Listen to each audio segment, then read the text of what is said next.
Assalamualaikum warahmatullahi wabarakatuh. Perkenalkan, aku mahasiswa Manajemen Pendidikan Islam. Apa saja sih keunggulan masuk MPI? Yang pertama yaitu kita diasah untuk berpikir kritis atau critical thinking. Karena kita itu dicetak sebagai seorang leader, seorang pemimpin, kita harus kritis. Kemudian yang kedua yaitu kita belajar manajemen di dunia pendidikan. Jadi nggak hanya manajemen itu di dalam perkantoran atau bisnis saja, ternyata di pendidikan itu juga lebih top. Kemudian yang ketiga yaitu prospek kerjanya itu seperti apa sih? Nah, keunggulan di MPI ini, kita itu nggak dicetak sebagai seorang guru, teman-teman. Kita dicetak sebagai seorang leader, pemimpin. Nanti prospek kerjanya kita bisa menjadi seorang konselor, bisa menjadi seorang kepala sekolah, supervisor, kemudian tim akreditasi sekolah, dan lain sebagainya. Kemudian yang keempat itu ternyata MPI ini minim sekali dalam hal kayak pemilihan jurusan gitu atau peminat, karena memang nggak semua orang ternyata mengerti tentang manajemen pendidikan Islam. Yang mereka tahu adalah seperti itu. Nah, sisi baiknya apa sih kalau kita itu masuk MPI? Kita tuh nggak hanya belajar tentang pendidikan aja, kita juga belajar entrepreneurship, manajemen konflik di dalam pendidikan. Atau orang-orang yang tertarik pendidikan tuh kalian bisa masuk sini nih, cocok untuk kalian yang jiwa-jiwa pemimpin dan tidak ingin menjadi seorang guru. Itu tadi keunggulan dari manajemen pendidikan Islam.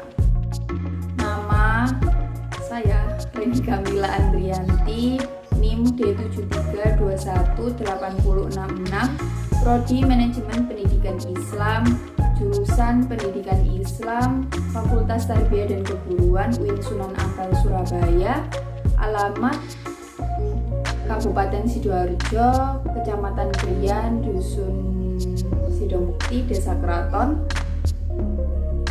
Dosen pengampu Bapak Muhammad Soleh, dan mata kuliah Studi Aplikasi Administrasi Perkantoran.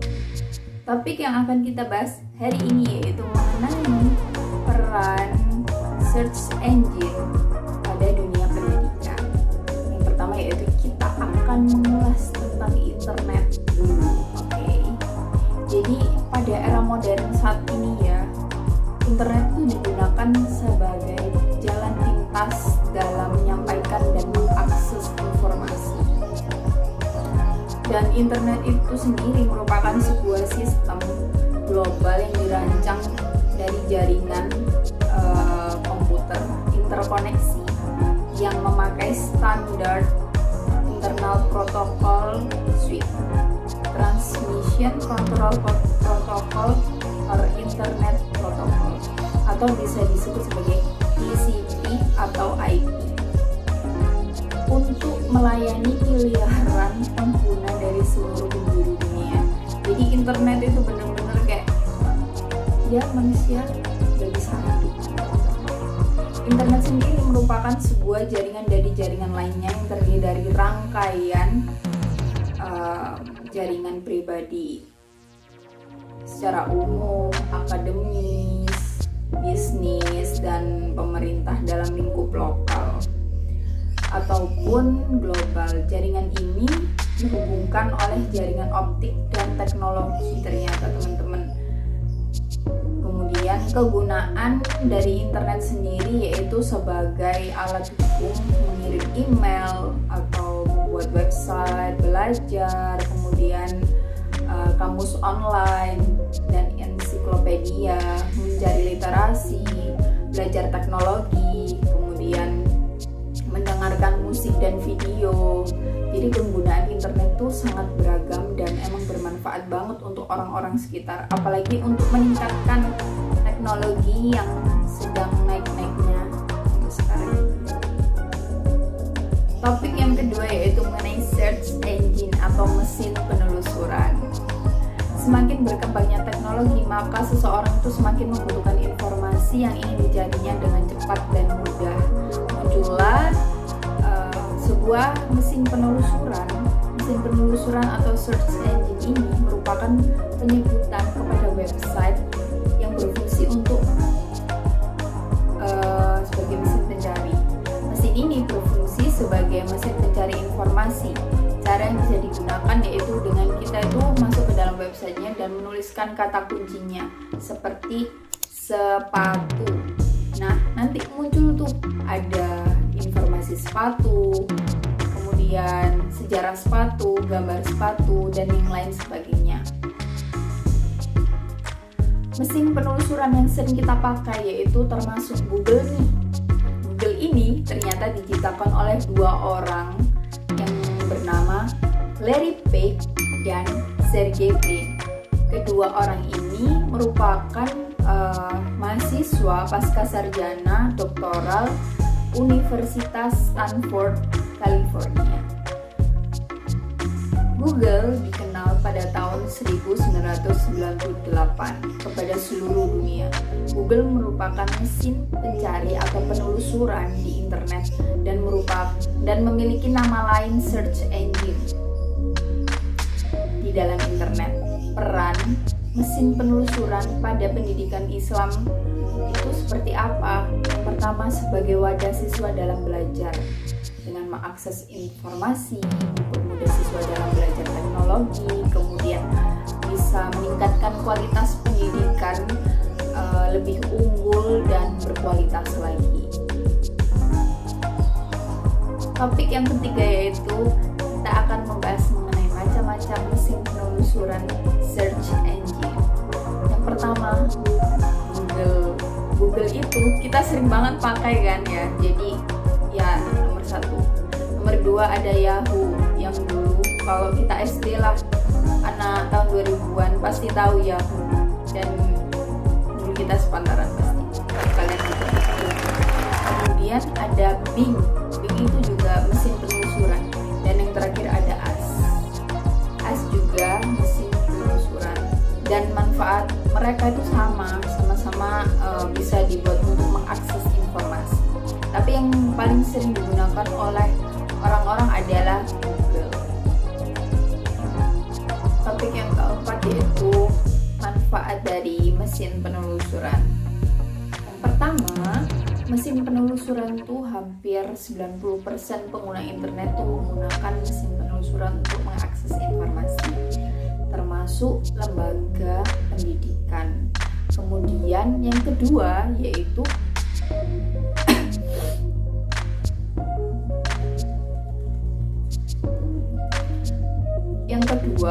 banyak guru yang mencari soal untuk bahan ulangan di dalam internet sehingga mempermudah dalam pekerjaan.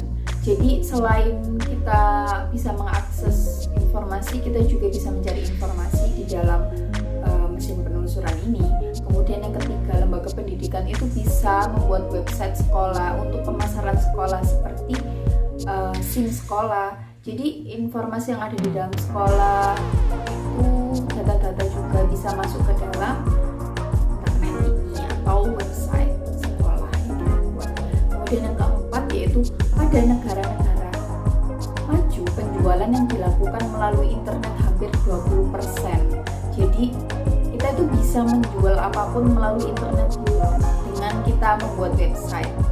Kemudian yang kelima ada semua informasi mudah diakses oleh semua orang termasuk lembaga pendidikan. Jadi semisal lembaga pendidikan itu membutuhkan sarana prasarana yang baik, itu kriterianya apa, bisa diakses sebenarnya, dan bisa juga sebenarnya bisa dari lembaga pendidikan itu sendiri atau dari dinas pendidikan.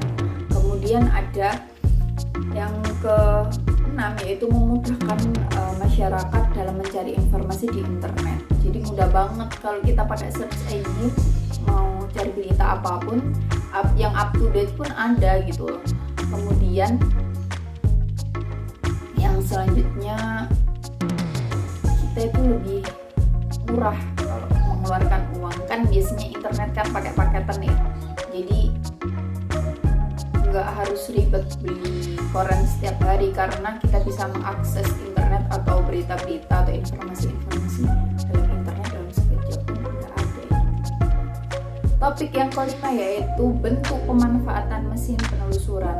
Menurut Wahid ada beberapa bentuk nih pemanfaatan dari mesin penelusuran. Yang pertama, banyak informasi yang sering diakses melalui mesin penelusuran. Informasi apapun yang kita mau, kita mudah mendapatkannya. Kemudian yang kedua, situs yang digunakan saat mengakses internet.